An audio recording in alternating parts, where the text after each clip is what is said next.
مساء الخير يا أنسة. أتمنى أكون جايلك في وقت مش مناسب خالص، زي ما أنت دايما بتختاري الوقت اللي مش مناسب وتجيلي فيه.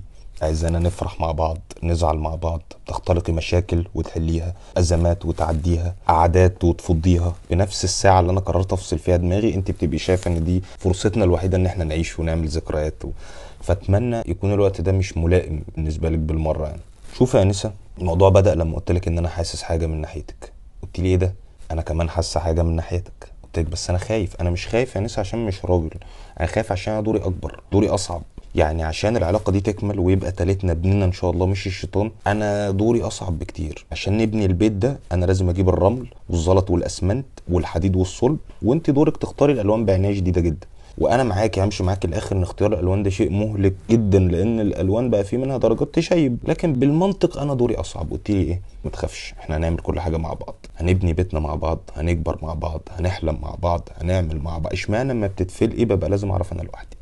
انا عملت ايه يا نسا؟ ما تقولي. انا ما اعرفش، فعلا مش عارف. حاولت اخمن بس الموضوع صعب يا نسا. انت الحاجات اللي بتضايقك اكتر من الحاجات اللي في كارفور بكتير، فانا ما اعرفش بقى لطشت في ايه المره دي، مش عارف. فقولي يا نسا، انا لسه قدامي شغل كتير ومجهود، انا لسه هسمع منك الغلطه وده هياخد وقت طويل لانك رغايه جدا، وبعد ما هسمعها هحاول ان انا افهمها، وبعد ما افهمها هحاول اقتنع بيها، وبعد ما اقتنع بيها فانا لسه قدامي شغل ومجهود. فليه عايزان ابدا من العصر الاموي اللي هو ما قبل وقوع الغلطه ببضعه؟ انا عملت ايه يا نسا؟ قولي يا نسا. فوقك من شغل كرست الاول والاختبارات اللي انت عماله تعملها لي. انا جاي الحياه اختبار، بتديني بريك تعمليه فيه اختبار؟ ده غول بايه ده يا نسا؟ قعدة القهوة، انا عارف ان احنا فتحنا الموضوع ده كتير واتكلمنا فيه اكتر من مرة. انا يا نسا ساعات ببقى قاعد لحد الساعة 3، بس ساعات ببقى قاعد بعيط.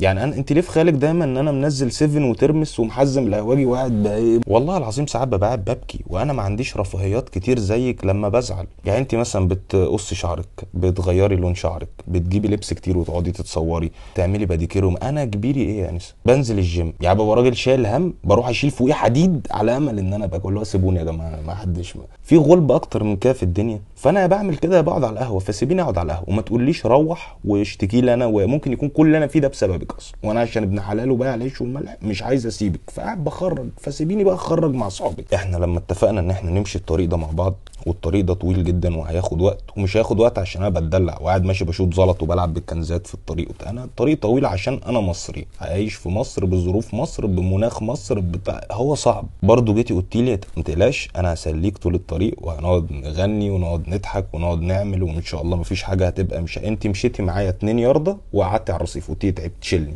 ده اتفقنا يا نسا من الاول؟ هو دي التسليه وهو ده الفرحه وهو ده اللي هتاثري على الطريق؟ لا يا نسا، ده ما يرضيش ربنا يا نسا. بعد اذنك الكلام ده ليك انت ولوالدك برضه. كفايه كدب يا نسا. سيبوا الراجل الطيار اللي عمال يلف على بيوتكم كلها يتقدم لواحده ورا التانيه ده في حاله بقى. سيبوا الراجل ده، قسما بالله ما عايش في مصر اصلا. الراجل ده بياخد له 20,000 دولار وما بينزلش مصر. يعني الراجل انا اسف يعني لف وشاف عيون ملونه بكل الالوان، وشاف ثقافات مختلفه، وشاف طريقه تعامل فيها ادميه عندي، وشاف وملزمه كارفن اللي بنت حضرتك شايلاها دي اللي جابته على وشه يعني. سيبوا الراجل ده في حاله بقى. الراجل ده ما تقدمش لحد. الراجل ده بيتقدم في حياته هو ما شاء الله، عمال يجمع ثروه طائله، بس هو ما جاش جنبكم والله. هو ما يعرفش انتوا ساكنين فين، ما يعرفش ان انتوا عايشين اصلا.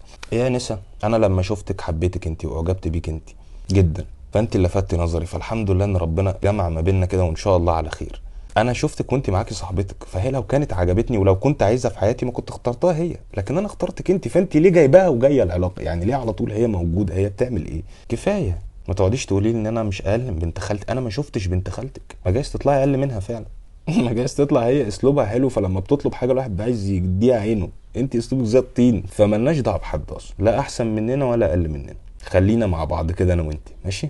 يلا اشوف وشك بخير.